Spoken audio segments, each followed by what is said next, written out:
You belong in the Thrash, you bastard! Get out of my premises now, or I'll call the security! I only need some food to eat. I'm so hungry, ma'am. Anything? You belong in the Thrash, you bastard. For words that cost a billionaire everything. The homeless man standing at her gate hadn't stolen anything. He was starving, begging for scraps. And the woman who said those words to him, she was filming a live interview about compassion at that exact moment. But here's what nobody saw coming. That homeless man wasn't homeless at all.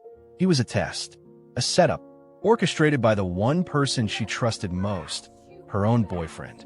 And when she failed that test, the footage didn't just ruin her reputation. It destroyed her empire, her engagement, and her soul. Within hours, her billion-dollar brand collapsed. Within weeks, the world wanted her head.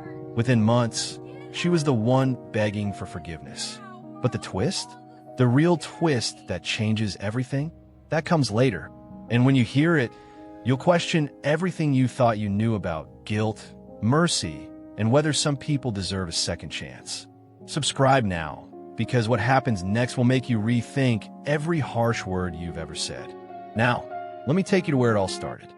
The iron gates of the Bellmore estate stood 12 feet tall, wrapped in gold trim that caught the afternoon sun like a warning. Behind those gates sat a mansion worth more than most people would earn in 10 lifetimes. Marble floors, crystal chandeliers, rooms so big you could get lost just walking to the kitchen. This was where Valerie Bellmore lived. And on this particular Tuesday, she was about to make the biggest mistake of her life. Inside the main hall, cameras were set up in a perfect semicircle. Bright lights flooded the room. Valerie sat in a velvet chair, her silk blouse pressed to perfection, her makeup flawless. She was halfway through a live interview with Business Weekly, talking about her new initiative called Compassion in Commerce. The irony of what was about to happen? Brutal. She smiled at the camera and said, "True wealth isn't what you keep, it's what you give." The interviewer nodded, impressed. The online viewers flooded the chat with heart emojis. Everyone loved her. Everyone believed her. Then the knock came. Faint at first, almost like someone tapping glass with a fingernail. But it echoed through the marble halls in a way that made Valerie pause mid-sentence. Her assistant rushed over and whispered something in her ear. Valerie's face tightened. She held up one polished finger to the camera. "Give me just a moment," she said sweetly. "Duty calls." She stood, straightened her blouse, and walked toward the front entrance with her heels clicking like a countdown. Outside the gate stood a man who looked like he'd been forgotten by the world. His name was Elias, though Valerie would never bother to ask. His clothes were torn at the elbows and knees. His face was covered in a thin layer of dust and sweat. His eyes were sunken, tired, desperate. He wasn't holding a weapon. He wasn't yelling. He was just standing there, one hand gripping the gate, the other pressed against his stomach like he was trying to hold himself together. When the guard approached, Elias lifted his head and said 5 words that should have melted any human heart. "Please, I just need food." The guard radioed inside. Valerie stood in the hallway, arms crossed, lips pressed into a thin line. Her assistant looked nervous. "Ma'am, he says he hasn't eaten in 2 days. Should we just give him something from the kitchen?" Valerie's eyes went cold. Not angry, cold, like she'd already made her decision and nothing was going to change it. "Let him in," she said quietly. Her assistant blinked. "Mom." Valerie's voice didn't rise, but it cut like steel. "I said let him in. I'll handle this myself." Nobody argued. The gates buzzed open with a mechanical hum. Elias stepped through slowly, like he couldn't believe it was real.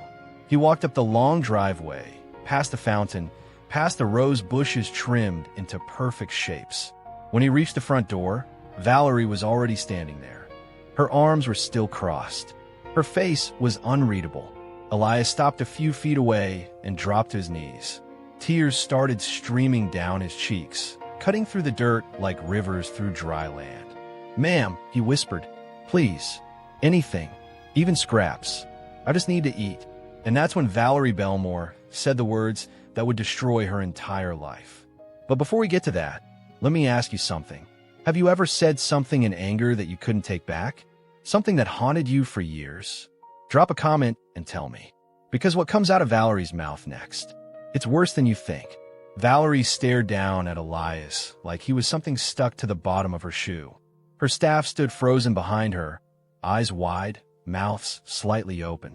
Nobody knew what to do. The cameras were still rolling inside. The live interview was still streaming. Thousands of people watching her talk about compassion had no idea what was happening just 20 feet away. Elias kept his head down, his hands trembling against the stone steps. He wasn't asking for money. He wasn't asking for a job. He was asking for food, the most basic human need. And Valerie looked at him like he was asking for her soul. She took one step forward. Her shadow fell over him like a cloud, blocking the sun. When she spoke, her voice was low and sharp, each word landing like a slap. You belong in the trash. The air went still. Even the birds seemed to stop singing. Elias lifted his head slowly, his tear-filled eyes meeting hers for just a second. He looked confused, like maybe he didn't hear her right, like maybe she misspoke. But Valerie didn't flinch. She didn't blink. She just stared at him with disgust. You heard me, she continued, her voice rising now. Get off my property before I call the police. People like you are why this city looks like a dumpster. Behind her, one of the younger staff members gasped. An older woman covered her mouth with her hand. The head of security shifted uncomfortably, but didn't move. Nobody dared to speak. Elias didn't argue. He didn't curse. He didn't even look angry. He just slowly pushed himself to his feet, his legs shaking under his own weight. He wiped his face with the back of his hand, smearing the dirt and tears together. Then he did something nobody expected. He looked Valerie straight in the eyes and whispered, God bless you anyway. His voice cracked on the last word, and then he turned and started walking back toward the gate. The guards moved in fast, flanking him on both sides like he was a criminal. They didn't touch him, but they made sure he kept moving.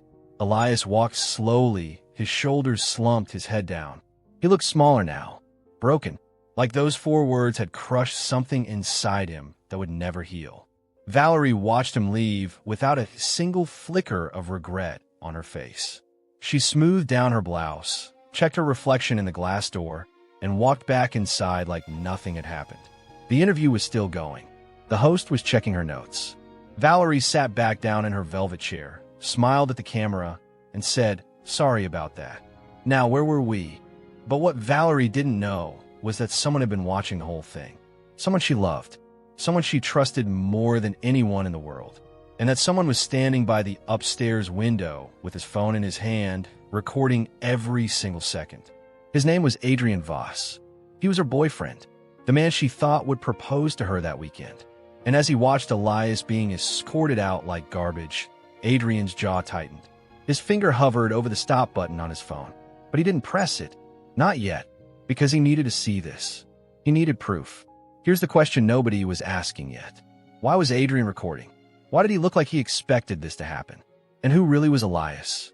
Because I'm about to tell you something that will flip this entire story upside down. Don't go anywhere. You need to hear this. Adrian stood by the window long after Elias disappeared through the gates. His phone was still in his hand, the video saved, the evidence locked in. His chest felt tight. His mind was racing. He'd hoped he was wrong. He'd prayed she would surprise him. But watching the woman he loved tell a starving man he belonged in the trash, that shattered something inside him that couldn't be fixed. Because here's the truth nobody knew. Elias wasn't really homeless. He was Adrian's best friend. And this whole thing was a test. 3 weeks earlier, Adrian had sat in a coffee shop with Elias, nervous and unsure.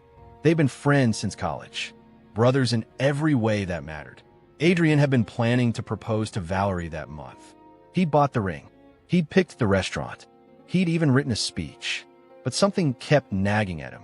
A small voice in the back of his mind that wouldn't shut up. Valerie was perfect on the surface. Polished, successful, charitable in public. But in private, Adrian had seen glimpses of something else.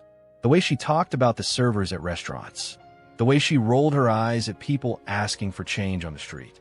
Small things, little cracks, but cracks nonetheless. So he asked Elias to do something crazy. I need you to pretend to be homeless, Adrian had said, staring into his coffee cup like it held all the answers. Elias had laughed at first, thought it was a joke, but when he saw the look on Adrian's face, the laughter died. "You're serious?"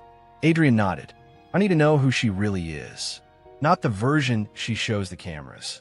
Not the version she shows me. The real her. The version that comes out when nobody's watching." Elias leaned back in his chair, thinking, and if she fails? Adrian's silence was the answer. If she failed, the engagement was off. The future they'd planned together would crumble before it even started.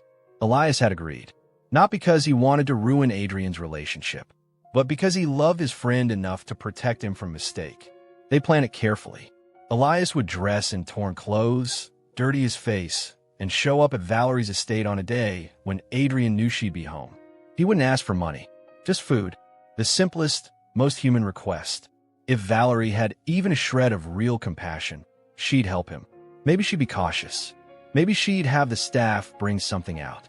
That would have been fine.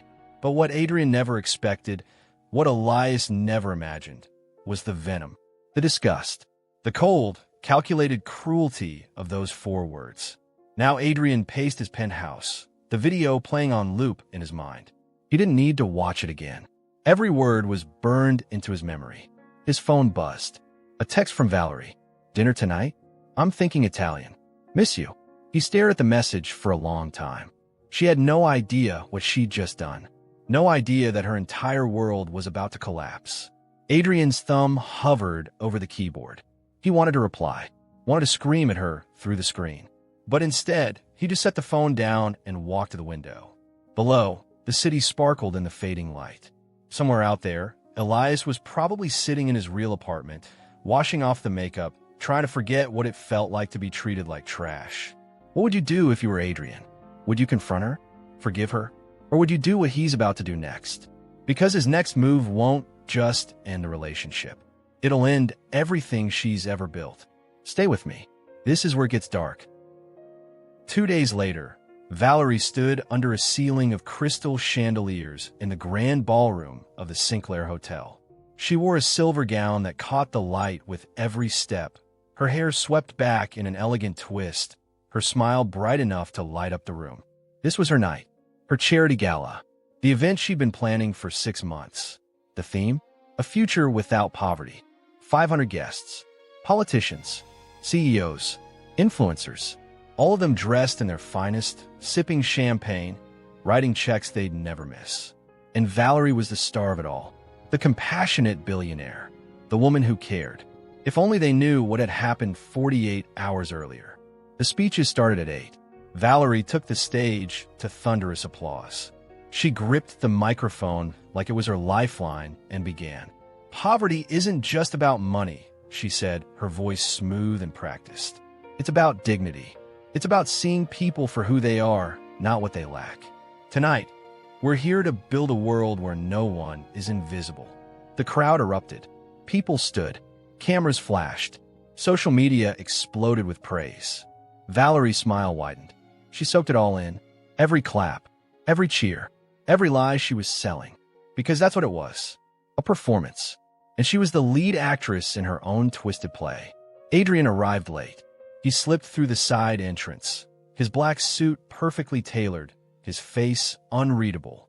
He didn't smile, didn't wave. He just moved through the crowd like a ghost, his eyes locked on Valerie. She spotted him from the stage, and her face lit up. She blew him a small kiss. He didn't return it. When her speech ended, she rushed over, champagne glass in hand, glowing with pride. "Did you hear them?" she gushed, grabbing his arm. "This is everything I've worked for." Adrian looked down at her. His expression was calm. Too calm. "Your heart," he said quietly, each word measured, "is truly unforgettable." Valerie beamed. She squeezed his hand. "You always know what to say." But Adrian wasn't smiling. His eyes were cold, distant. She didn't notice. She was too caught up in her own success, too high on the applause. She turned back to the crowd, already planning her next move, her next interview, her next moment in the spotlight. Adrian watched her for a long moment. Then he pulled out his phone and sent a single text. 3 words. "It's time now." The recipient? A journalist he'd known for years. Someone who wouldn't hesitate to run the story. Someone who wouldn't care about Valerie's connections or her money. Truth was truth, and the truth was about to explode. The gala continued into the night. Laughter echoed through the ballroom. Wine flowed. Donations poured in. Valerie gave interview after interview, her talking points polished to perfection. She spoke about empathy, about seeing the humanity in everyone, about lifting up the broken. And every word that came out of her mouth was a lie wrapped in silk. Adrian stood in the corner, watching it all unfold. He didn't eat, didn't drink. He just waited, because he knew something Valerie didn't. This was her last night as a queen. Tomorrow, she'd be ashes. The night ended with a standing ovation. Valerie took a bow, tears glistening in her eyes. Real or fake? Even she probably didn't know anymore. Adrian clapped slowly from the back of the room. She caught his eye and smiled. He didn't smile back. And as the crowd began to disperse, Adrian walked out into the cool night air, his phone vibrating in his pocket. The message was simple. Story drops at dawn. Don't click away now, because what happens next will shock you. Subscribe before you miss it. Valerie woke up the next morning in silk sheets that cost more than most people's rent. Sunlight poured through floor-to-ceiling windows, painting her bedroom in gold. She stretched, smiling at the memory of last night's gala. Her phone was buzzing on the nightstand, probably flooded with congratulations and interview requests. She reached for her coffee, took a sip, and fell on top of the world. That feeling would last exactly 7 more minutes, because sitting on her doorstep was a small black box wrapped in white ribbon. No address, no return label, just her name written in handwriting she recognized immediately. Adrian's. She brought the box inside, her heart fluttering. Was this it? Was this the proposal she'd been waiting for? She set it on the marble kitchen counter and carefully untied the ribbon. Inside was a flash drive. Nothing else. Just a plain silver USB stick and a folded note. She opened the note, her hands trembling slightly with excitement. The words were simple. Before I ask you to marry me, I want you to watch this. Please watch it alone. Adrian. Her smile widened. This was romantic, thoughtful, probably a montage of their best moments together. Maybe a video of him planning the perfect proposal. She grabbed her laptop, plugged in the drive, and pressed play. The screen flickered to life, but it wasn't a montage. It wasn't romantic music or sunset shots or Adrian smiling into the camera. It was security footage, wide angle, black and white, timestamped 2 days ago. Valerie's breath caught. She recognized the location immediately. Her front entrance, her driveway, and there, kneeling on her steps, was Elias, the homeless man. Her stomach dropped. She reached for the mouse to close it, but her hand froze, because now she could hear the audio, crystal clear, her own voice cutting through the speakers like a knife. You belong in the trash. She watched herself say it, watched the disgust on her own face, watched Elias crumble, watched her staff's horrified reactions, watched the guards drag him away while she turned and walked back inside like she'd just taken out the garbage. The video kept playing, and playing, and playing. 5 minutes of footage. Every angle, every cruel word, every cold glance. When it finally ended, the screen went black. Then Adrian's face appeared.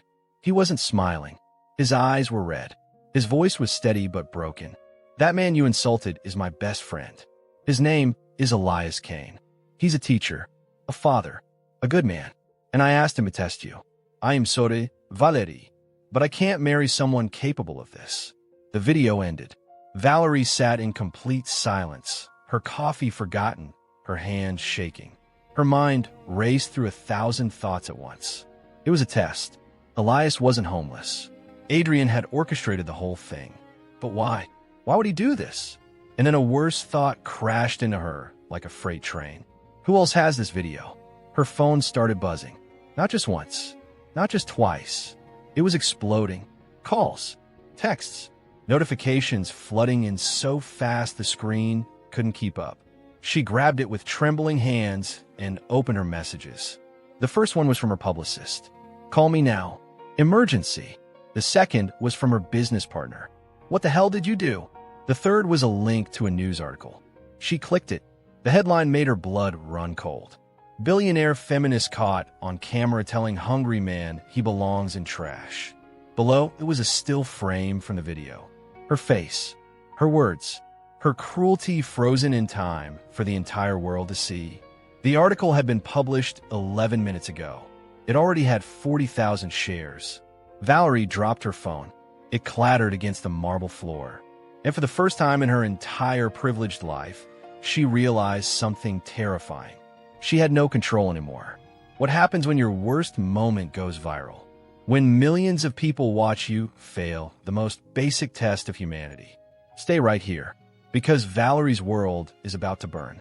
Within an hour, Valerie's phone became a weapon she couldn't escape. Every buzz was another stab.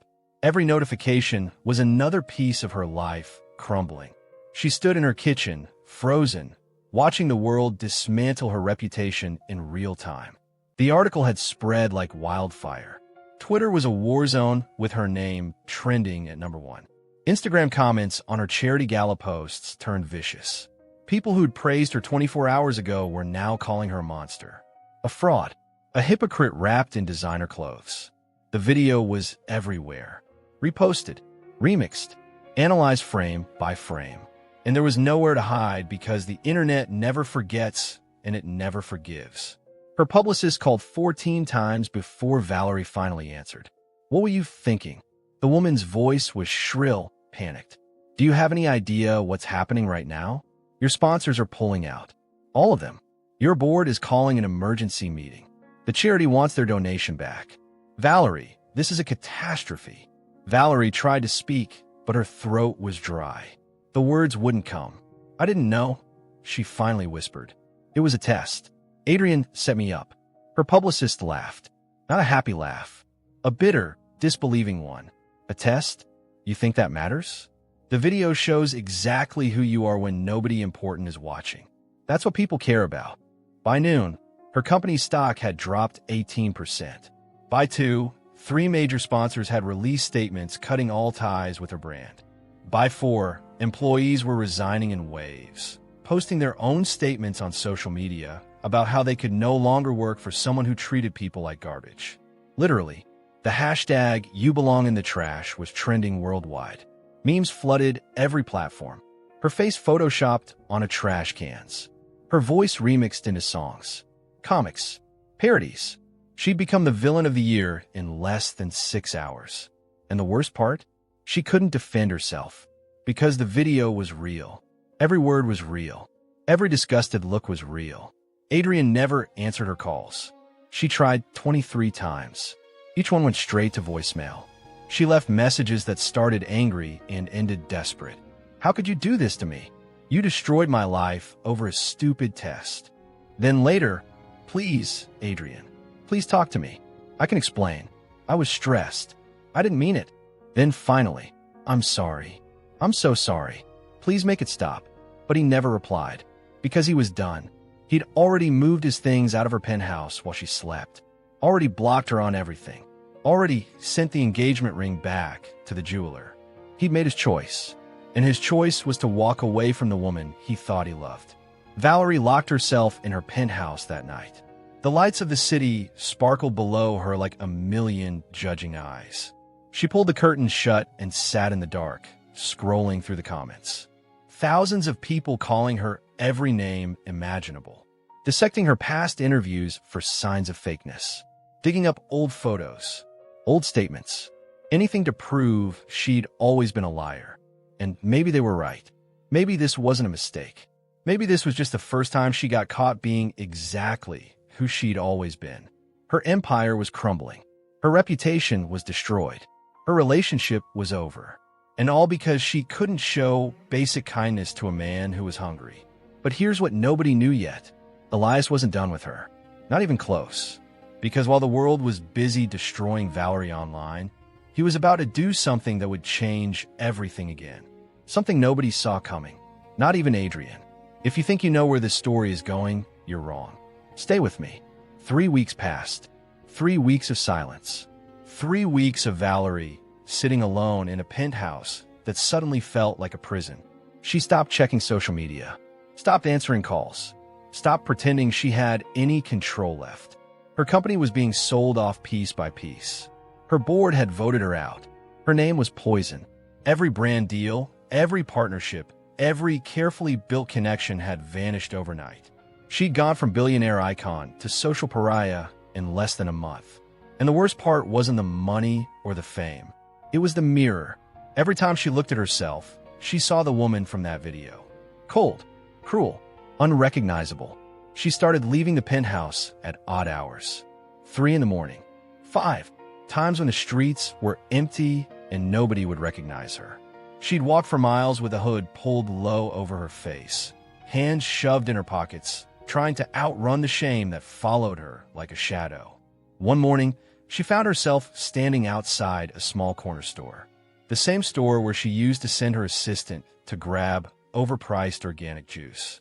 Now she was buying instant coffee and bread because her accounts were frozen and her credit card were maxed from legal fees. The clerk looked at her twice. Recognition flickered in his eyes, but he didn't say anything, just handed her the change and looked away. When she got back to the penthouse, something was different. There was an envelope taped to her door. Plain white. No return address. No stamp.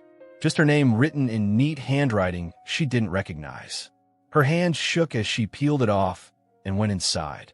She stood by the window, the morning light cutting through the room in sharp angles, and opened it. Inside was a single piece of paper, for words written in blue ink. "I forgive you, Elias." She read it 3 times, then a 4th. Her vision blurred. Tears she'd been holding back for weeks suddenly came pouring out. She collapsed onto the floor, clutching the note like it was the only solid thing left in her world.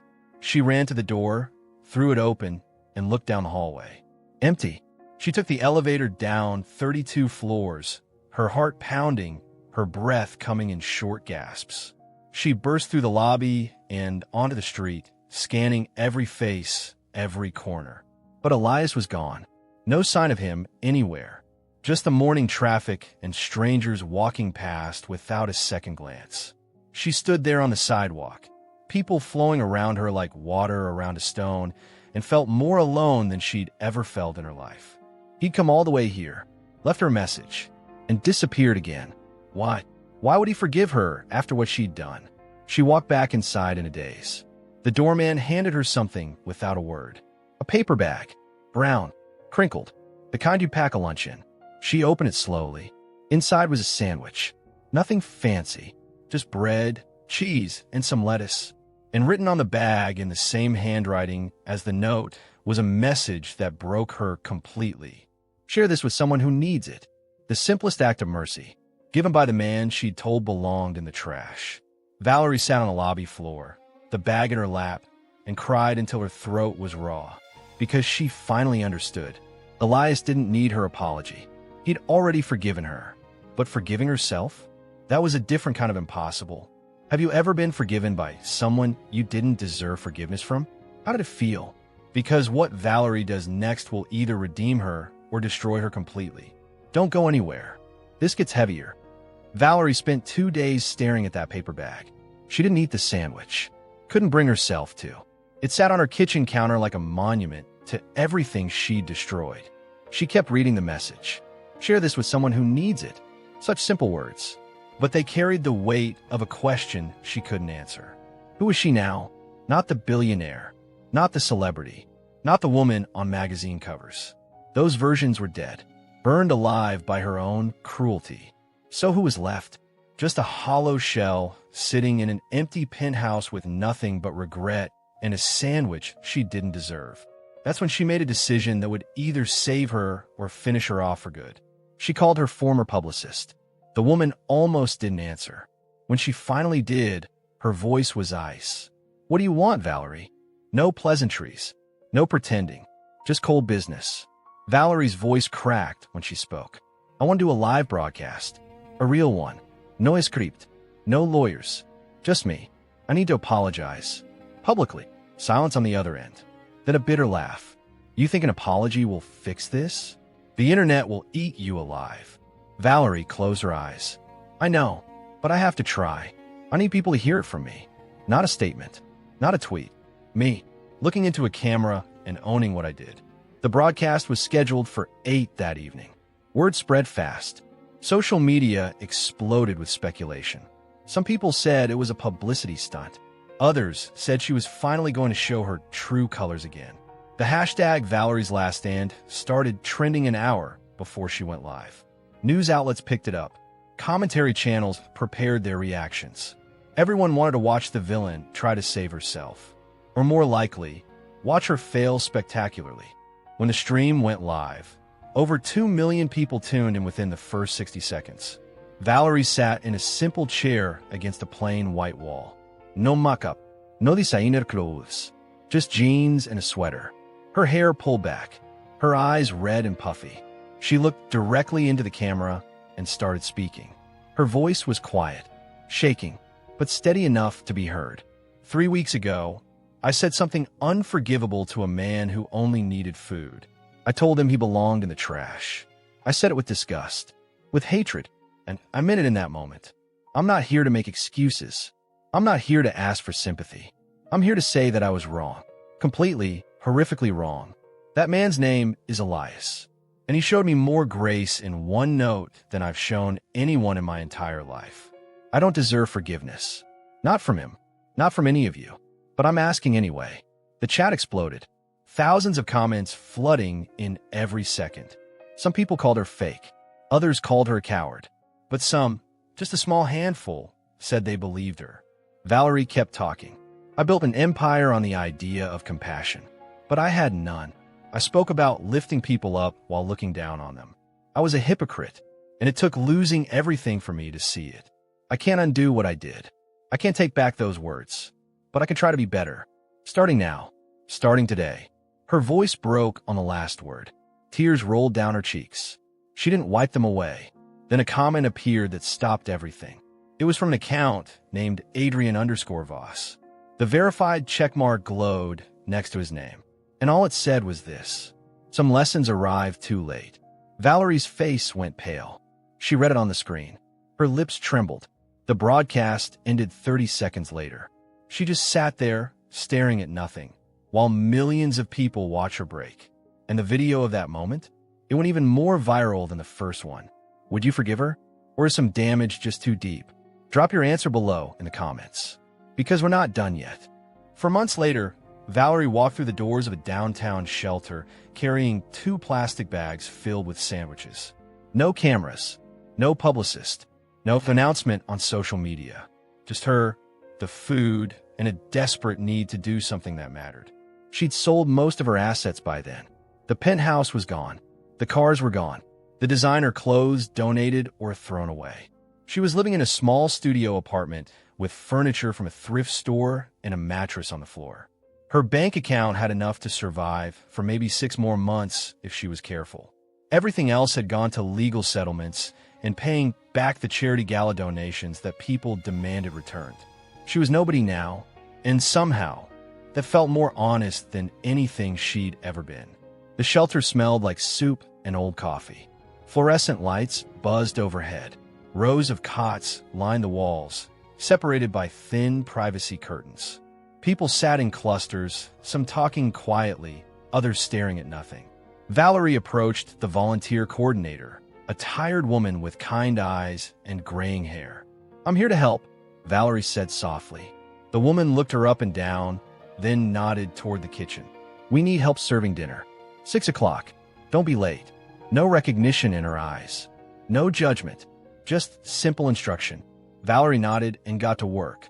She chopped vegetables, stirred pots, wiped down tables. Her hands, once manicured and perfect, were now rough and red from dish soap. When dinner started, people lined up with trays. Valerie served mashed potatoes and smiled at each person. Some smiled back. Most didn't. They were too tired, too worn down by life to care about pleasantries.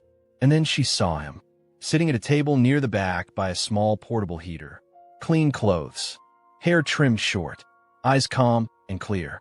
Elias. Her breath caught. The serving spoon slipped from her hand and clattered against the metal tray. Everyone turned to look. Valerie stood frozen, her heart hammering so loud she thought everyone could hear it. Elias looked up slowly. Their eyes met across the room, and he smiled. Not a cruel smile, not a victorious one, just gentle, knowing. Valerie's legs moved before her brain caught up. She walked over to his table, her hands trembling, her throat tight. She stood there for a long moment, unable to find words big enough for what she needed to say.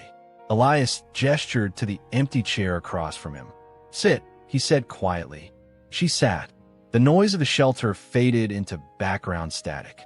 "You're volunteering now," he said. It wasn't a question. Valerie nodded. "Every week. For 4 months." Elias studied her face. "What?" She looked down at her hands. "Because I need to. Because I was wrong.